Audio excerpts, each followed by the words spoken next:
Hi, today I'm reviewing Oppo A78 5G and I'll show you how to switch on or switch off screen touches and screen recording on this device.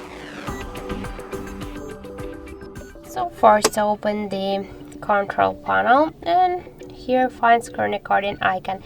If you don't see here this icon, tap on the three dots, click to edit titles.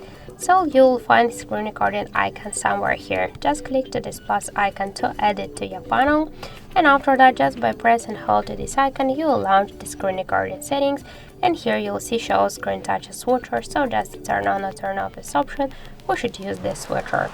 Also, we get one more way how we can launch the settings. Just open first settings, applications, and scroll down to the additional settings. Click to screen recording and scroll down to show screen touch switcher. And that's it. So thank you for watching, and if you find this video helpful, leave thumbs up and subscribe.